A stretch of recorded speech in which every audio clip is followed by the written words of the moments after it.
Зя сайн байцгаана уу хүндэт сонсогчдоо энэ өдрийн мэндийг хүргэе. Шинэхэн бичлэгээр уулзаж байгаадаа баяртай байна. Өнөөдрийн бичлэгээр та бүхэндээ 1996 онд монголчуудын дунд нэлээд айдас төрүүлж байсан. Одоо ч бид бүхний дунд мартагдаагүй онгорхой хожид Чулуунбаатарын орголт буюу Авдрантын гиндэнд гарсан алла болон орголт.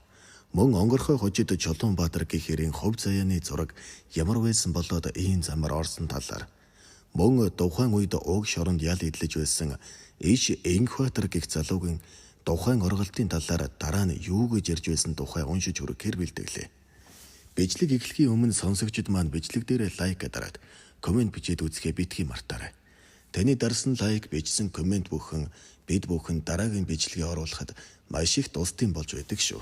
Нэрээ манай сувгийн нийт сонсогчдын 86.8% нь YouTube сувг дээр огт subscribe хийгээгүйгээр бичлэгээ үздэг гэсэн статистик дөрөв би олж харлаа л да. Тийм болохоор нийт сонсогчид маань бичлэг дээр аль болох subscribe хийгээд үзээрэй гэж та бүхнээсээ хүсмээр байна. Ингээд олон даван үггүйгээр хамтдаа бичлэг рүүгээ орцгоё. Аратан бэлтгэх дамжаа буюу Авдрантад гарсан аллага. Дорнод аймгийн Чой болсон хотын харьяат 15 настай Чөлтмийн Чулуунбаатар гэдэг хүү Сэлэнгийн цагаан толгойн хүүхдийн колонд 10 жилийн хориг хайл идэлхээр очсон байна. Эндээс л тэрний шоронгийн хүн болох зам бүр нэгцэн гэхэд болно. Дорнод аймагт хулга, дээрэм, хүчин, танхаа гэдэг хийгээгүй хэрэг байхгүй нэгэн байлаа. Хүүхдийн колонд бас л бужигнуулж засангийнхан Чулуунбаатарыг 18 наст арай гэж хүргээд Майнтын хориг анги руу илгээж санаа намарсан гэдэг. Майнтын хориг ангид Чулуунбаатар хотын дарга нарын нэг гэгдэх малын дайсан Чон, хүний дайсан Чойлон гэдэг атман гол бодлогыг барьж байлаа. Гэлсэн хэдий ч 18 настай онгорхой хожид Чулуунбаатар хүүг үнэхээр дарж чадсангүй.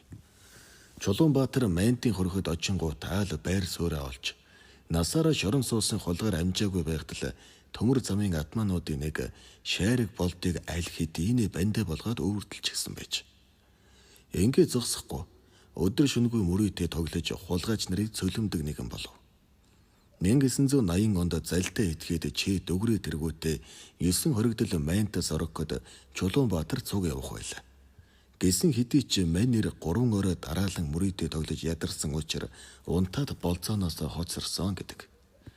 1982 онд Чулуунбаатарын 10 жилийн хориг хял дуусч нутагтаа очсон бөгөөд нэг их худалгүй гэмт хэргийн ертөнцийн дахин иргэн ирэв. Шоронгийн байдал нэг л биш байсан учраас тэрбээр хэрэгээ задлан Дорнод аймгийн мөрдөнд тийш илгээгдсэн байна. Нутгийн мөрдөнд нэг их удалгүй даалт нь гарлаа. Тэгээд нэг өдөр гуанзанд хоол идэж зууж байтал тэрүүхэн хавьда овгор хийдэг бацаа нар орж ирээд чи нөгөө шоронгийн овгор онгорхой Чулуунбаатар гэдэг нь мөн үү? Чи үдсэн хүнийг яадаг юм бэ гэдэг сэрээгээр хамрыг нь сөргүүлж хутга барин дөвчгөнөв. Чулуунбаатар нэг зүг хэлэлгүй хоолоо идэж дуусгаад залуугийн хутгийг булан авч чамайг бодох юм бол би гаргасан хутгаа буцаадаггүй хулгайч гэдэг зүрхэнд нь зоож өргөчээ. Тэгээд зостой хутгаа бариад цагдаа дээр очин энэ нарны хулгайчууд чинь зүгээр байлгахгүй болохоор сая нэгийг нь алжчихлаа. Шорондоо очиж хэвдээ гэж. Ингээд Дорнод аймгийн шүүхээс он саюултай гэмт хэрэгтэн догт олгоод онцгой дэглэмтэй хорих ангид 15 жилийн ялаар шийдгүүлжээ. Авдрантын онцгойд хуучин хулгай Чулуунбаатар хүрэлцэн ирэхэд Саранаг гэсэн мардсан хожтой Ахмад чимэд хоригдлуутай тулж ажиллаж байлаа. Тулж ажиллагч гэжтэй хоригдлуудыг яраалах мууг нь үзэх ажилдаа гаргууд нэгэн байлаа. Хоригдл бол хүн биш. Тэднийг алж болохгүй, доромжилж, гутааж, зодож болно гэсэн үзлийг илэрхийлдэг нэгэн байлаа. Чулуунбаатарт гарын урд үйг бурхан харамгүй хайрлжээ. Тийм ч учраас засангийн албан хаагчид тэрүүгээр эд зүйл өдөр шөнөгүй хийлэгдэг байлаа. Нэг удаа хорихын дарга нь Чулуунбаатараар чулуун шатар хийлгээд 5 шөнө нойргүй хонолж гин. Арай гэж дуусгаад унтаж байтал Саранаг чимэд өрөөнд нь орж ирээд өшөглөн сэрэж хөөй хулгайч чамайг нэг үхрийн үн хүрдэг чинжаал хийдэг гэж сонслоо. Маргааш гэхэд 2 чинжаал хийгээхэд Чулуунбаатар би өхөж байсан чи төрийн нэрээр хулгайчийн магцуусаар хоололсон чамд хутах хийж өгөхгүй. Тэглээгээд муу ярах чинь чи надад ял өгөхгүй мэдээч. Чи бид хоёр бүх насаараа энэ шоронгийн тав болно гэж хэгж өргөчээ. Саранаг чимээд ийм үг сонссондоо давхын зожиж гүйн гараад хоригдлуудыг тоон суулгалаа. 100 гаруй холгорууд тоон суусны дараа Ахмад чимэд Би энэ халахын шоронд бүдүү нараа том цагоо хоёроос өөр хүлийн зөвшөөрөгдсөн адманыг мэдэхгүй. Гэтэл банд лалран мэддэхгүй онгорхой Чулуунбаатар өөдөөс том орлоо. Хин гэдгийг нь мэдүүлээд өгөө гэд хулгайч нарын өмнө боройхоодон цус нүжтийг холиж орхив. Зөвхөн зодоод орхисонгүй. Хулгайч нарт хүртэл шургаж доош хийхийг чармааж байлаа. Чулуунбаатар чимэдэд ихэд хорсон. Зүгээр байхад зөвгөр хатгаад байвал зөрүүлээд лоомор хатгана. Сараа нэг чамд сарын нас үлдээхгүй гэж илт занах болжээ. Цаадах нь өөрийн мэдэлтэй ирэмшин Чулуунбаатрыг үгээрээ байлгах гэж яргалсаар байлаа. Тэрээр харуулын байраар дамжин ажил гарах болгонд буу зэвсэг хадгалдаг сэвний дүлхүүрийг баримжаалан хийгээд авсан байна. 3 өргөстэй дүлхүүр хийж хармаалаад эгзэгтэй цагийг л хүлээж байлаа. Ээлжин ахлагч Бацүх ажилдаа хаанга архин дуртай Чулуунбаатарт олзуулах байжээ. Тэрээр ажил тарах үед жижүүрийн өрөөгөөр нь орвол Бацүхийн харс элцэргэн. Хуучин хулгар ороод ирдэг бай шүү. Өчигдөр хотоос найзууд ирээд шүнжин савсан чинь дотор жаахан ивгүй байна. Чи хөө энэ хаалга хараад сууж бай. Би гясгийг чинь мөр харж чад ирээгээд өмдөө тайлах нь холгүй гүйн одлоо. Чулуунбаатар яаж энэ боломжийг алдах вэ дээ? Баримжаагаар хийсэн дүлхүүрээрээ бууны сэвний цоошинд хийвэл чахран эргэж онгойхон дэр. Чулуунбаатар 12 сумтай Макаробо дайдтай навч өөртлөөд хэнэггүй тариалан сууж байлаа. Ахлагч Бацүх давсгаас суулгажсан маадгар орж ирээд чи хөө гарчгүйгээд хойд айлуудаас найрка аваад ир. Дотроо застаг хэрэггээд 1000 төгрөг өглөө. Шоронгийн хаалга ийхүү өөрөө онгоогоод ирэхэн дээр. Чулуунбаатар нөгөө айлаас найрка авч жалганд уугаад залгаж орхилоо. Тэгээд өшөөтөн жимдийн бодийг хөдөлгөөр цонхонд орноочлоо. Тэгтэл чимэд 5 настай охиноо эрхлүүлэн тунчиг ад жаргалтай сууж байгаа нь харагдлаа. Цонхоор шууд буудах бололцоо бүрэн дүүрэн байв. Гэвч 5 настай охины жаргалтай инээд мөсчөг хүйтэн сэтгэлтэй гимт этгээдийг өөрийн эрэхгүй уйраж орхижээ. Яагаад Жимби өөрийнх нь охин санагдаж тэр чигтээ Улаанбаатар хотын зүг гараад эсгэрчв. Уул жолоог дамжин алхасаар атрын сангийн аж ахуй өнгөрөөд явж байтал ганц гэр харагдсан байна. Яваад ортол жаргарсан эмгэн ганцаараа сууж байлаа. Чулуунбаатар оруу таал за эмээ дүүч нь авдрантын онцгой дэглэмтэй хорих ингээс оргож явна. Танд ямар нэгэн муу зүйл хийхгүй. Та гүүж яваа морь оргож яваа эр хүн тусалдаг хуучны үгийг санаж надад хоол цайгаар туслаач гэхэд 1000 төгрөг эмгэнд өржээ. Эмгэн эвий хөрхийг урсгаж хоол цай хийж өглөө. Чулуунбаатар ч ээжигийн хөвшөнд бүх ил зовлон жаргалаа ярьж сайхан хоол цайгаар хөлсөө харталтай айлуулв. Тэгэд гарахдаа удахгүй танаа энүүгээрээс эрлийнхэн ирэх бах. Та үүгээр хүн яваагүй гэж хэлээрэй. Сайхан сэтгэлд буура таны ажийг мартахгүй гэд дахин 1000 төгрөг бурхан дээр нь тавиад гарчээ. Чулуунбаатар хоол идэж уусандаа тэнхрэн хот явах зам бараатан алхаж явлаа. Үүр гэгэрхийн алдад буун дуунаар зочин сэрвэл дусгаагийнхан бараан дүрс болгон руугаа буудан пижигнүүлээд хажуугаар нь өнгөрч явхан дэр. Тэгээд Чулуунбаатар дусгаагийнхныг өнгөрөөгөөд цааш алхаж явтал зээл 130 машинтай таарч 3 эр уулын бэлд аригтан байгаатай тааралдав. Чулуунбаатар шууд буу дулган машиныг нь дээрэмдээд хот руу давхин одлоо. Харин нөгөө эмгэн өглөө нь эрлийнхнийг амдан уулзаж гэмт итгээд гэрт нь ирээд явсан. Аль жалгаар явсныг хүртэл нэгнгүй мэдээлэлсэн байгаа юм да. Чулуунбаатар хотод орж ирэн 5 настай охин хань ижилтэй дөнгөж уулзаад байтал дусгаагийнхан хаалгуудыг нь цөм өшөглөн буу бижигнүүлэн орж ирсэн байна. Ингээ тэрбээр гартаа гавтай хөлдөө дөнгөтэй авдрамтад эргэн ирэв. Тэрбээр ийм амархан баригдсан да. Өшөөд нь чимдийг хороо чадаагүйдээ эмгэнд итгэн элдв зовлонгоо ярьсандаа ун дуудсан сахилгад байгаа хулгууруудад. Энэ удаа тун даруухан оргож яваад хон шиг баригдаад хүрээд ирлээ. Чадлынхаа хэрээр том хэрэг мандана гэж шүдээ харин үгүүлж байлаа.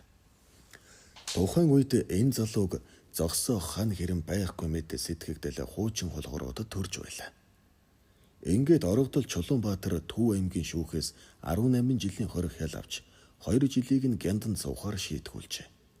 Ийхүү онгорхой хожид Чулуунбаатар анхны дүүлэнт орголтоо хийсэн юм. Энэ орголтоос хойш сараа нэг чимэд ихэд ухаажин хулгайч нарыг яргалахаа болон арай л бас сахил хүртчихсэнгүй. Чулуунбаатар гянданда сэлэнгийн шарын голын харьяата Нанздын төр догдохыг бандаа болгосон байлаа. Чулуунбаатарын хувьд гянданд очсон хэдий ч засангийнхан элдв худаг шатар сэлбэр хийлгэх нь хിവэрэ байлаа.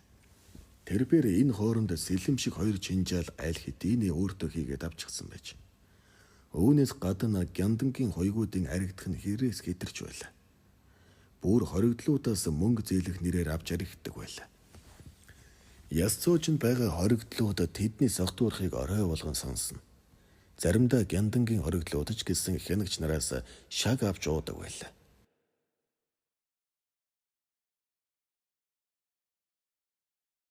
1996 оны 1-р сарын 4-ний өглөө өвгөн хуйг ахлагч Бата, ахлагч Авраг, дэд ахлагч Орос хүүнэр 24 цаг гянданг цагдан манахаар үүрэг хүлээн авлаа. Яс цоочнд хоригдож байгаа хулгарууд бол хуйгуудад сонирн биш. Тэдэнд аргэрийн амжиргаал юунаас чухал. Хорихын албан хаагчдынхаа цалинг тавьж өгч чадахгүйд хүрч гисэн байсан үе болохоор ямар нэгэн ёс бус зүйлд хариуцлага тооцох гэхээр хуйгууд дарга нарынхаа үүдээс цалингаа нэхэж бийдэлцэн. Өвгөн хуйг Бата 30 жил шорон мансан архагаар шорон манах дуртаатай хинхиглэж суугаа юм. Хоригдол зодохгүй бол унтаж чадгаа болжгдсан залуухан хуйг Авраг ярагчин Батагаас ялтан хэрхэн тамлах аргыг гаргуу цайн сурч байлаа. Орос хүүгийн хувьд бол хуйгийн албан тушаалыг хүлээн аваад дөнгөж 14 хонож байлаа. Төр засаг хоригдол байдгай цэцэрлэгийн хүүхдээ хооллож чадгаа байсан хүнд хэцүү цаг үе учраас хүн алж хүрээ талсан гэмт хэрэгтнүүд турж өгөхөцгээж л байвал хуйгуудад унц унана. Ээлж ахлаж байгаа Бата Ялдан Чулуунбаатрыг камераас гаргаж өөрийн тухалдаг өрөөндөө авчирч гэрийнхээ хаалганы цоожийг янзлуулж ирэх мэдлээ буруугаар ашиглан зантаж Орос хүүгээ айл руу найрканд гүйлгэв. Төдөлгүй найрк ажирч аврагтайгаа нийлэн найрлан согтхыг харж суусан Чулуунбаатар сэтгэл дотроо би энэл мөчийг дэсэн ядан хүлээж суусан юм шүү дээ. Та гурав хэдхэн цагийн дараа миний өмнө сөхөрч унаад өчүүхэн амийг минь өршөө гэд өхөл алдан гуйх болно. Би гяндангийн хамгийн харгас хэрцгий хойгоо та нарыг дураараа даржлан зовоодаг хулгаруудынхаа гарт гудамшигтайгаар өгөхийг харуулах болно гэж бодлоо. Ийхүү Чулуунбаатарын дотор аимшиг төлөвлөгөө хэрэгжихэд бэлэн болоод байлаа. Тийм учраас ахлагч Батагийн цоожийг удаан засахыг хичээж байв. Төдөлгүй Орос хүүгийн олж ирсэн найрк дуусч шүлэнгдсэн Бата одоо ганц юм хосчих юм бол сайхан болох гээд байна. Яаж сэтгэх вэ гэд нөгөө хоёроо шаналгаж гарав. Энэ үед Чулуунбаатар хуучин хулгарын дүр дэсгэж Бата ахлагч надад цуг камерт хоригдож байгаа нанддын төр догтох аргэрээс хэдэн хоногийн өмнө эргэлт авсан. Би та нарын нар салхинд гаргаж агаар үнэртүүлсэн аж тусыг чинь бодоод архиух мөнгөөр туслая. Төр догтхыг камераас нь гаргаад ирээ гэж хэллээ. Өвгөн хуйг Бата учиргүй их урамшин. Хуучин хулгуурууд шоронд орохоор амиа аваад халаасалж чаддаг гэдэг чи аргагүй үнэн өнгө юм да. Манай чуук хуучин хулгайч гэсэндээ мөнгөтэй бай шүү гэдэг согтуурхан төлтраатав. Орос хүү төр догтхыг камераас нь гарган хуйгуудын байралдаг өрөөнд авчирлаа. Чулуунбаатар төр догтоход хандан миний дүү агтаа 4,000 төгрөг өгчих. Манай хуйгуудад мөнгөний хэрэг гараад байна. Чи бидэн шиг яс цоочнд хоригдож суугаа хүмүүст хуйгууд л тусуулна. Хоригдлуудад хүнжил гудас тавьж өгтөл агтайгаа дулаан өрөөнд миний цоож янзлахыг хараад сууж вэ гэж жүжиглэв. Тэгээд төр догтохоос 4,000 төгрөг авч өвгөн хуйг Батад өглөө. Бата хамт арих уулсан аврагад хандан чи гэртээ очиод нялх биетэй эхнэрээ эргэчгээд замаараа арих хаваачаад дараа нь совлогч мөөнөө дагуулад хурдхан шиг хүрээдэр. Би энэ хооронд Орос хүү цэвэрлэгч лавг сүрэн хоёртой хамжаад хоригдлуудын хүнжил гудсыг нь тавьж өгчгөөд нам цагаа сууж уяа гэж хэлээд үлджээ. Өвгөн хуйг Бата тэнэгдүү Орос хүү хоёрыг Ялдан Чулуунбаатар лавг сүрэн төр догтох нараа тэр дорн хүлж хавсран хүлж орхилоо. Тэгээд Чулуунбаатар Орос хүүг бууны жадаар зээжин тус газар нь жадлан гадуур хувцсыг нь тайлан аваад гаднаас орж ирэх ахлагч Авраг зөвлөгч мөөнө хоёрыг одон хүлээлээ. Авраг гартаа 2 шил архиа барьчихсан өрөөнд орж ирээд л байдал биш болсныг ойлгоод сандран арагшаа ухартал Чулуунбаатар Аврагыг заамдан барьж аваад ярах чинь новш минь чиний амьд явах хоногийн чинь тоо энэ шөнөөр цэг тавигдаж байна. Та нар үүлээ идэлн зовж байгаа хулгаруудыг ар гэрээс нь ирсэн мөнгийг нь өөрсдийнхөө юм шиг хэрэгэлдэг үсттэй.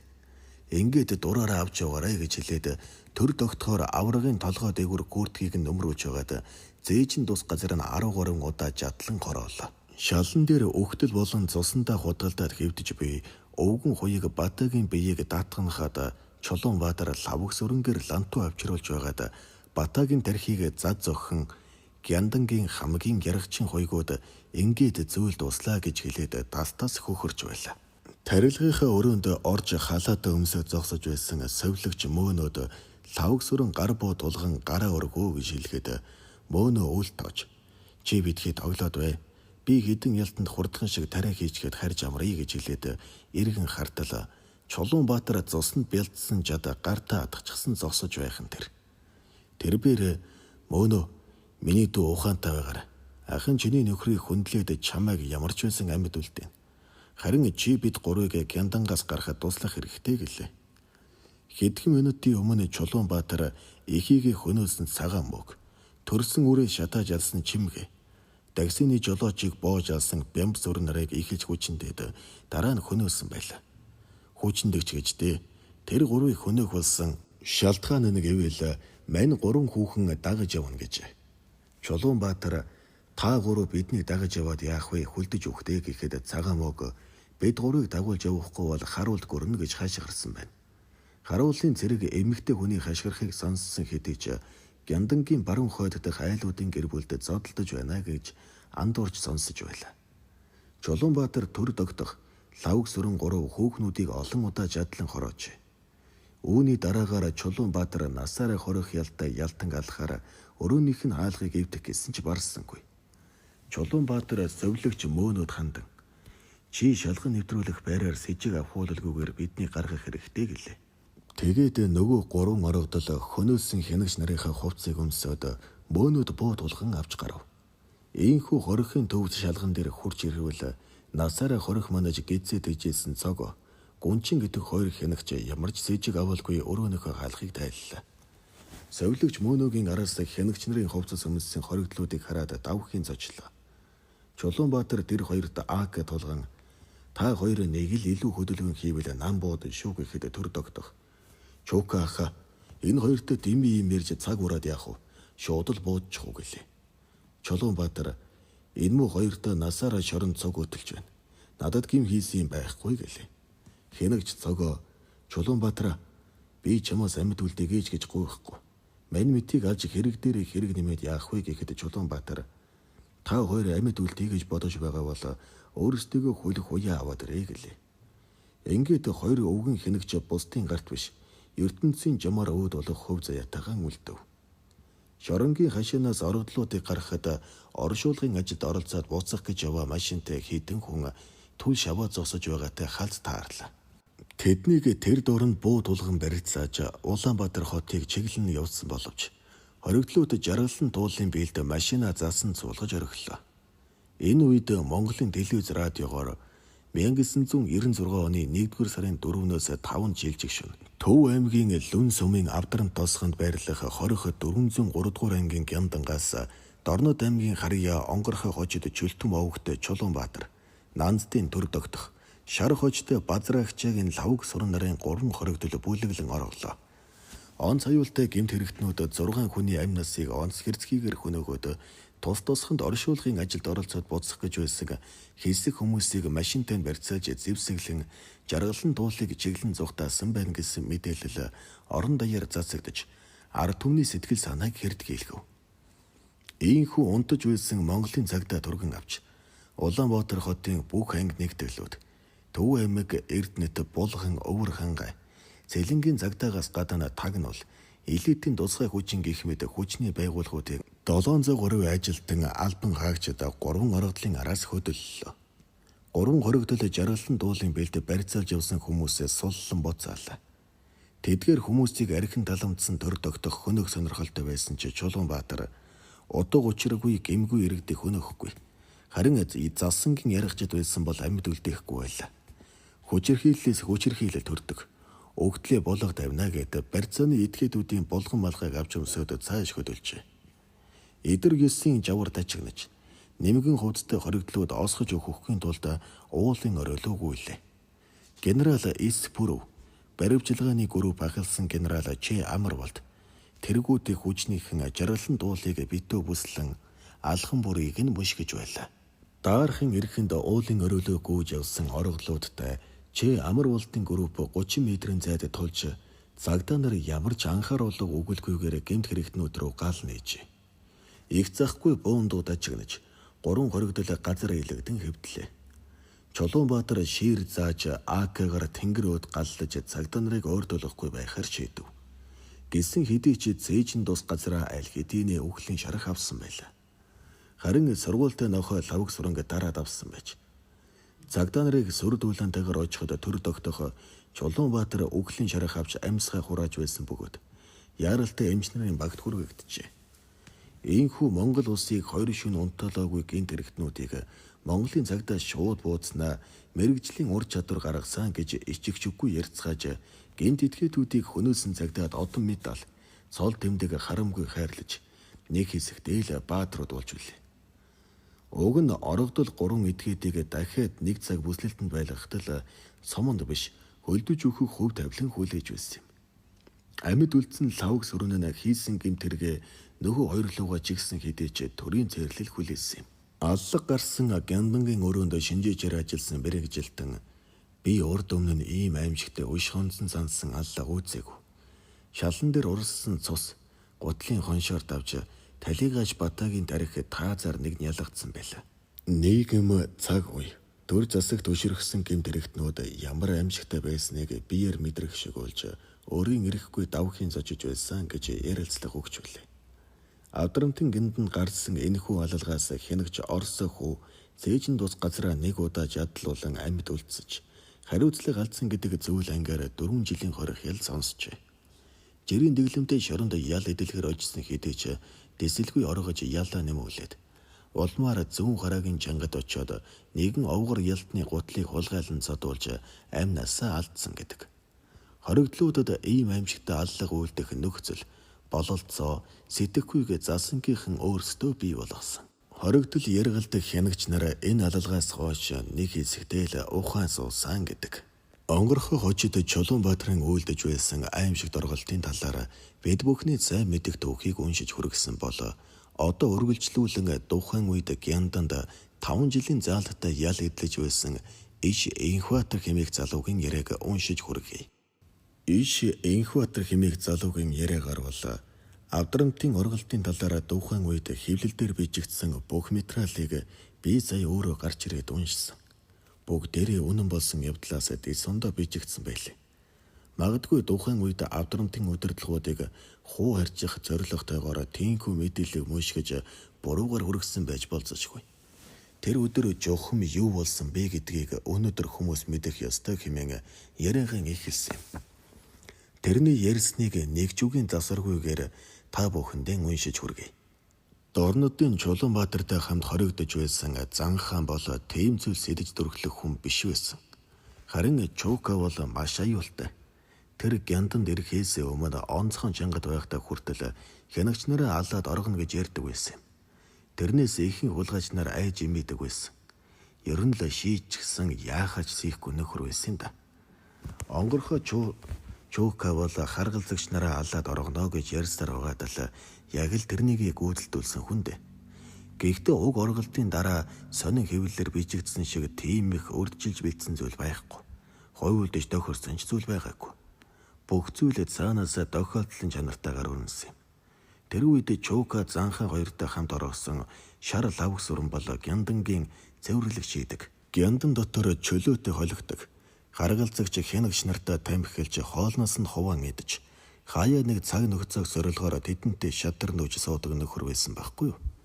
Заримдаа Гяндангийн нөхдүүд шар лавгаад хідэн зоос өгөхөөр тамхитараа нуугаад оруулчихдаг байсан.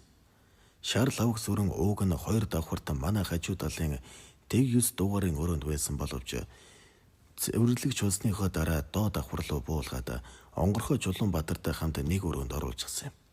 Тэнд байх үед нь л Чуука ядахсаар байгаад шинэ жилийн үеэр орохоор төлөвлөсөн юм гэсэн. Тэрнээс гадна орохгоос яг сарын өмнө аврах хэмээх сүүлд нь алуулсан ээлжийн ахлагч Шарл авг сүрэнг камер руу юм дамжууллаа гэж нилээд ширүүхэн зодсон л доо. Бараг гяндангийн бүх хүрэн сонсогдож байсан. Зодож ухаан алдаад унахаар нь дээрээс нь ус цотож сэрээсэн гэсэн. Аврагад өгтлээ болбоосныхаа дараа л лавга оргыг гисэн саналыг хүлээн авсан юм шиг байгаа. Тэгэхдээ бүр өөрийнхөө хонцонтой аврагын ээлжин дээр орохгоор төлөвлөсөн юм байл. Чулуунбаатар бол өмнө нь авдрантын онцгод байхдаа оргож хээрээс машин дэрэмдэн зугтаад хотоорж ирсэн хойноо баригдсан хашир дуршлагтай ирэлдэ. Гэхдээ хижнийн хашир дуршлагтай ч гэсэн гяндангаас оргоно гэдэг бол бүтэншгүй мөрөөдөл шүү дээ. Ялангуяа харгалзагч нарыг нухаж алаад оргоно гэдэг бүр хэцүү. Гэтэл бүх зүйлийг цаанаас нь зохицуулчихсан юм шиг л хачин азтай тохиолдолд хараад орчихсон юм да. Сүүлд нь сонсогдсон сургаар бол онгорхой чуука лавгсүрэн нараа орголт бүтэлтэй болно гэдэгт нэг их найдаагүй. Харгалзагч нарыг нухчихад л хамгаалтын цэргүүтээ буудалцаж байгаад үхээ. Энд ингэж олон жил ялзарч хэвснээс түүхэнд үлдэн шүү дээ гэж тохиролцсон гэсэн. Одоо бол гяндангийн хамгаалалттай тохиолдол их чанга нарийн болсон байх л да. Харин тухайн үед гянданг нэг шөнө ердөөл 3 хянагч хамгаалдаг байсан шүү дээ. Нэг нь гяндангаас гардаг хонглын яг доотлын үүдэнд ганцаараа суудаг.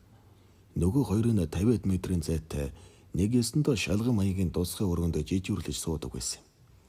Яг орогдог оройн нь Шарл авг сүрэн хонглын үүдэнд суудаг жижүүртэй шатар нууж сууснаа. Чуука намайг жаахан хүнсний зүйл аваад ирээ гэж хэлсэн юм. Оруулаад өгөөч гэж гуйсан юм. Би оруулж өгчгөө дэрий. Та дүлхүүрээ өгчгөөш гэж гуйсан байна. Тухайн үед улсын чухал объект харгалзаж суугаа хянагч нь ялтандаа идгээ дүлхүүрээ өгч гэж л байдаг. Хожим нь Шарл авг сүрэн энэ бүхнийгээ цаасар бичиж үлдээсэн боловч гяндангийн удирдлагууд өөрсдийнхөө булхайг нуух зорилгоор устгахчихсан гэж ярьдаг юм. Шарл авгаа дүлхүүр авч явж хаад эрэхгүй удаад байхаар нь харгалзагч нь хүлээж дэвжилгүй араас нь очсон юм санаж. Ер нь ингэн гэж урдаас төлөвлөж гисэн байж л дээ. Харин тухайн үед тэднийг оросны дараа хэвлэлүүд дээр бараг л онгорхой Чулуунбаатар өөрөө гяндан дотор чөлөөтэй орж гардаг байсан юм шиг маш худлаа юм бичсэн байсан. Хянагч нар Шарл авгааг ирэхгүй болохоор нь өөрөө араас нь очиод хаалга онгойлготол занхан чуука хоёр талдалаас нь дараад хоолойг нь боогоод алчихсан байна. Гянданд удаан суусан хүмүүсийн чих гэдэг чинь аяндаа нүд уулчихсан юм шүү дээ. Тэр үед дээд давхарт орогдож байгаа биднэрт хүртэл 4 номерын камер руу харгалзаж хурж очсноо чимээгүй болоод дараа нь хэд хэдэн хүний хөлийн чимээ гарснаа зэрэгэлдэх 6 номерын камерыг онгойлгож байгааг сонссноо сүүлд нь байцаалтан дээр хэлсэн л дээ. Бид нар чинь гянданд удаан суусаар байгаад хэн явж байгаа хөлийн чимээгээр нь таньдаг болчихсон байгаа юм л да. Тэгээд онгорхой чуука лавга нараа харгалзагчийг нухчаад хонглоор гидэн гарч явахт нь хажуугийн 6 номерын камер торогдож байсан чимэг цагаан мөөх хоёр мэдчихэд хянахын үхээр та нар оргож байгаа мó гэж асуусан гэсэн. Тэгэж асуухаар нь чуука наад камера нээшхий гэж нөгөө хоёртой хэлсэн юм шиг байлээ. Тэгээд гурвлаа камерт нь явж ороод оргох гэж урдаас бэлдсэн хоол хүнсэрийн хүүхнүүдийг дайлаад хам зугтаа гэж санал тавьсан байна. Хариуд нь цагаан мөөг эрс татгалзаж та нарыг гараад явбал бид нар хайж гарan шүү гэсэн юм гинлээ. Тэрнийг сонсмогцоо гурвлаа хүүхнүүдийг барьж аван амийг нь таглан хүүчиндэж орхимогцоо шууд л хоолойг нь хэрчээд хайчихсан байна. Ингээд 6 номерт 30-аад минут саатаж байх хооронд гадаа үүдний харуулын байранд байсан хоёр харгалзагч ёстой юу ч мэдэхгүй унтаж хэвдсэн байгаа юм л да.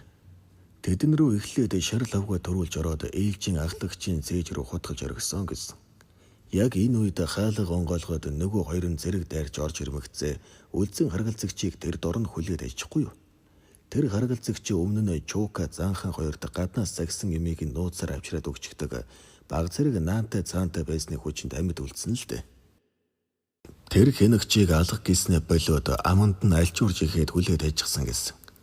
Тэрнийхээ дараа зэвсгийн зэп онгойлгож гуруулаа автомат гарбо дайдтай сумаар зэвсэглэж авсан байгаа. Тэр үед гяндан авдрантын онцгой шоронгийн дотор талд байсан шүү дээ. Гяндангаас онцгой зөөрөө ганц хүн арай ядан бүхийж гардаг жижигхэн төмөр хаалгаар гардаг байсан юм. Тэр хаалга нь онгойхтой маш муухай жихарч дуугардаг байсан. Орогдлууд хянагч нарынхаа хувцсыг тайлж өмсгөөд автоматар хувцсан доогуур нуугаад тэр хаалгаар цаварж гарахгүй юу? Жижигхэн төмөр хаалга маш муухай жихрэн дуу урмагцаа онцгой зооны үүдэн дээр байсан хоёр хянагч прожектор дуусгаж гарсан ч гяндангийн харгалзагч нарын хувцсыг хармагцаа таашраад буцаагаад унтраачихсан гэсэн. Өмнө нь гяндангийн дүүхэн дотроос хянагч халаад орогсон нэгч тохиолдол гараагүй болохоор хянагч хинээж санаанд ялтангууд хувцас сольжсон явж байна гэсэн бодол орж ирэхгүй шүү дээ. Тэгээд нөгөө гуравч нь шууд онцгой үүдний шалган руу цуурж очиод ормогцоо дотор нь байсан хоёр жижигүрт буу тулгаад шалан дээр хэвтүүлчихгүй юу?